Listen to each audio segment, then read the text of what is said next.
I used to be so self-conscious about the strikes against me, like, coming from Canada and being on a TV show and being like, super light-skinned. This is some mad, like, this is things you just be like, oh, is this gonna work? But now it gives me a chance to really accept that I am something different. I am something new, and now it's just I see it more as an opportunity to really be like, well, maybe I don't have to be the next Ye, or I don't have to be the next Wayne. I could just be the first Drake. Sacrificed so much for it already and dedicated so much of my time that I have to push it as far as I possibly can, because I've given up a lot of years. I'm the captain of a ship, and I look behind me and I see a lot of people on board, and full steam ahead. That's just kind of how I have to keep rocking for right now. Canada's own Drizzy Drake is literally on the most iconic hits run in the history of music. When the boy says he's got more hits than the Beatles, he's serious. In just 11 years' time, Drizzy Drake has made history to the extent that we'll likely never see again, and it has now been featured.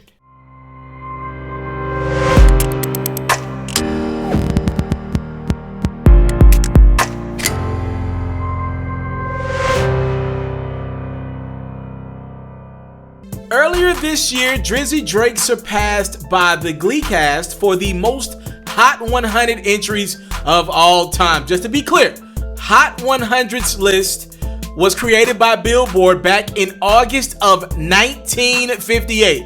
The Hot 100 ranks tracks based on physical and digital sales, radio play, and streaming activity. Translation: you gotta have one of the 100 most popular songs in the United States to make the list each week. Drake has did that more than anyone else. He now has 209 Hot 100 entries. So just to put this in perspective, that's more than Jay-Z and Kanye West combined, Nicki Minaj and Chris Brown combined, Taylor Swift and Justin Bieber combined, Elvis Presley and the Beatles combined, Aretha Franklin and James Brown, you get my drift here, combined. As great as Drake has been, there is something to be said about artists who, for the most part, their careers have taken place in the streaming era. And when it's all said and done, the bulk of Drake's career would have taken place in the streaming era. There's something to be said about still going out and physically buying music, all right? Like, look, right now it's super easy to stream Drake's music and everyone else's music. All you need is $10 a month to afford streaming platforms like Apple, Tidal, Spotify, and many others. And then you have access to literally millions of records. But earlier times, you needed to have more effort and energy to go listen to your favorite artist's album. You would have to physically go to the store, drop off $15, sometimes even $20 to go buy an album. There's just more effort that took place years ago in buying music than in the streaming era right now, when you have so much access to music. You can literally get on YouTube and stream a lot of your favorite music nowadays for free. For example, back in 2005, Lil Wayne sold over 1 million copies of the Carter 3 in its first week.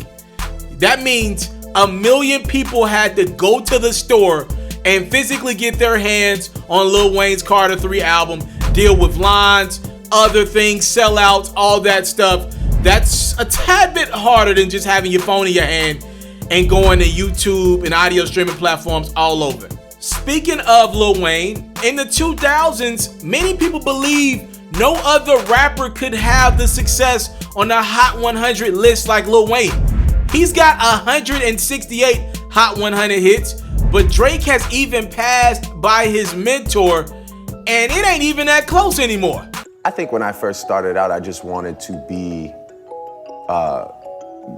just as important as Lil Wayne, because I felt like nobody was ever going to be as big as Lil Wayne. Initially, my goal was just to be a protege that didn't flop. I just wanted to be somebody that was like remotely as important as my mentor. It wasn't always like this, though. As a matter of fact, according to Drake, When Rap-A-Lot Records' Jazz Prince, this is the guy that introduced Wayne to Drake, first gave Drake's music to Wayne, he really wasn't that impressed. And Jazz told me that he was in the car with Wayne, and he was like, yo, Wayne, did you ever listen to that Drake? Wayne was like, yeah, you know, it's whack. Like, I don't really like it. And then, I guess they kept rolling, and Jazz was like, yo, did you really listen to that? And he's like, nah, I ain't listen to it, you know. And he's like, yo, let me play you something. So Wayne let him play, you know, a couple songs. I got a call from his number. I was getting a haircut, so I picked up the phone, and it was like, I was like, hello, and I said, yo, what's up, this Wayne, you know, like, I was just like, what? I was like, who? He's like, yo, what's up? He's, where is it? I was like, okay. And he's like, yo, man, just heard your stuff, and you know, you got to get down here to Houston. I gotta talk to you about what's going on with you, and you know, I need you on my team. Drake has had his ups and downs during his tenure in the limelight, including tearing his ACL on stage, getting into a fight at the club, contract disputes, being in the middle of contract disputes, rumored flings, public beefs, even another artist announcing he had a child to the world. But through it all, for the most part, Drake has been pretty consistent and dominant every year he's been in the game. Drake's first appearance on the Hot 100 chart came in 2009 off his debut EP, So Far Gone, entitled Best I Ever Had. That song peaked at number 2 in July of 2009. Since then, Drake has had 37 top 10 hits on the Hot 100. 7 of those were number ones. In 2010, he got his first number one with Rihanna on What's My Name. In 2016, he did it again with Rihanna on a record you might have heard of called Work. One Dance with Wizkid and Kyla. In 2018, Drake had 3 number ones off one album, Scorpion, and God's Plan, Nice for What, and In My Feelings. In 2020, Drake's already off to another great start with his first number one this decade with Tootsie Slide. That song made Drake the first male act ever with 3 number ones their first week on the Hot 100 list. Only Mariah Carey has done that 3 times, but Drake has done this in significantly less time than Mariah. Mariah's first immediate number one record, its first week on the chart, was Fantasy, back in 1995. Just like LeBron wrecked the Eastern Conference for about a decade's time, Drake has pretty much did the same thing. He spent 50 cumulative weeks at number one atop the Hot 100 list. He only trails Boyz II Men, The Beatles, Rihanna, and once again, Miss Mariah Carey. And don't get me started on any Billboard top hip-hop list, top R&B list. Essentially, Drake has stopped every other artist from getting to the finals when he wants to, alright? But in this context, the NBA Finals is having a number one record in those categories. Drake has 20 number one Hot 100 R&B and hip-hop songs, tying 2 icons. You might have heard of them. They go by the names of Aretha Franklin and Stevie Wonder for that all-time record. Up until Drake, they had the record to themselves for 32 years. On Billboard's Hot 100 Rap Songs list, Drake has 21 number ones. The second closest is Wayne, who at one point in time was away from everybody else with 11. When I decided to do this video, I needed to see just how dominant Drake was. I needed to physically write out in chronological order every hit Drake has had by the year. Look at my notes. It's color coordinated by year, the amount of Hot 100 hits Drake has had since his first. You can tell there's been a lot of strategy to his dominance. If he drops a project, you might not see him dominate the features game. If he doesn't plan on dropping an album that year, he's made it a point of emphasis to be featured on a lot of other artists' records to make sure he still maintains that presence. And then there have been years when Drake just wanted to flex on the game. Years where he's given us a project and still did a lot of features just to let you know he's that dude. He's pretty much averaging about 20 Hot 100 entries a year. I don't think people will ever be able to imagine just how dominant Drake has been over the last 11 years. First off, the music's gotta be good enough to make the chart. You gotta put out good music that people wanna hear and they can connect with year in, year out. Sounds change, music change. It's changed a lot in the 11 years.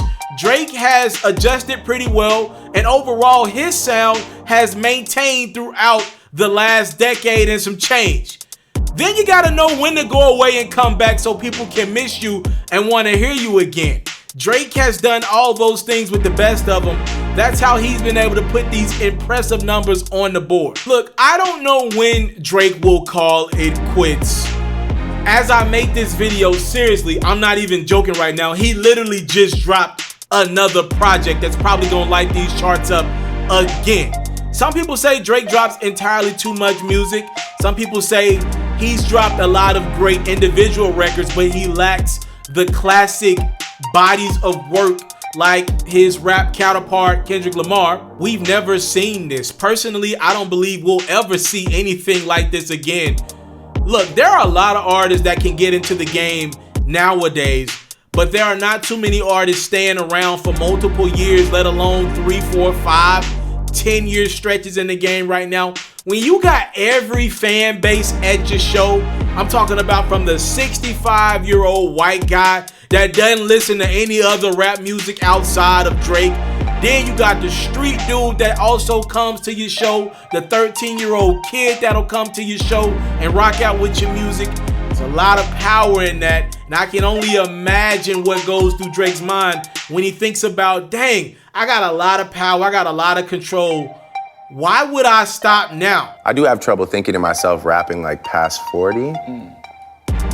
But then again, it's the same way I had trouble thinking of myself rapping at 35 when I was like 26. So I think it's just, you start putting these far away numbers and you're like, damn, nah, 7 years from now, like there's no way I'm gonna be, you know, doing What a Time 3 with Future talking about activists and Percocet. Right. You know, like, so, yeah, you just, yeah, I don't know, I guess you just always set these like distant things and you're like, nah, I won't. But I love making music, man. As a fan of Drake, I'm super excited to see how long he continues his musical journey. I don't know, maybe in the future he ventures off and does more movies. Maybe he goes back to his television roots and does more TV.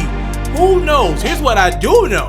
He's gonna break a lot more musical records while he's here in his prime. And most importantly, he's gonna deliver some great music that's gonna captivate so many of our summers, our winters, when we're in and out of relationships, when we're at our peak and wanna pop our ish. We know there will be a Drake record, a Drake verse, a Drake chorus, a Drake moment in the culture to connect with our lives. And for that, I'm super excited. We've talked about the present. We've even thought about the future. Let's talk about the past. Let me know in the comment box below, what is your favorite Drake record of all time? Your favorite Drake project of all time? For years, my personal favorite was Take Care from Drake, like a lot of other people. But as the years have passed, I think my favorite Drake project, the one that's aged to me the best, I think is Nothing Was the Same. That's me personally. Let me know in the comment box below, what's your favorite record from Drizzy Drake, favorite project from Drizzy Drake. Thank y'all so much for the time, love, support. Make sure you're following me on Instagram at itsmrtaliaferro. Obviously, subscribe to my YouTube at itsmrtaliaferro. Stay tuned for my next feature story. If you're enjoying this series, please let me know. Obviously, your responses is always needed and necessary for the growth of this platform. I'm here for all criticism, critiques, all that great stuff. Thank y'all so much for the time, love, support. I don't take it for granted. Salute. I'm out. Man, just get like me, like you could do it too. I'm from the city where people be getting threatened for showing they facing precincts. Ladies leasing, arranging, and renting basements and regions. Some people making that change and spending places that's decent. And cost from summers before they replace them with something recent. Memphis, them rubber bands that show people your grind is money.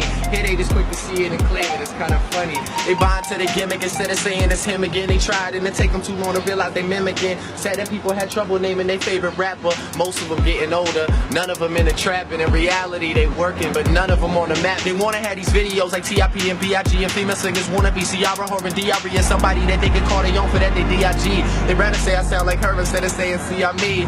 It kinda gets repetitive, like people from my past just pop up and ask me if I got beef with J-Dix from Maximus. I laugh and just say that I'm busy repping my city. Yo, yeah, I had a thing with that girl from Mario video. Yeah, I went to Metro at X's party with Diddy though. No, I can't explain why these artists someone I pity though. Same time, shot the Chaos, Socrates and Moriarty, Ambush TV in the building, man, for sure we party. Julie Black, Project Bounce listeners with a Thule strap. Stage fools we frequently visit but never knew we rap. Glenn Lewis, make sure you put it down when you truly back.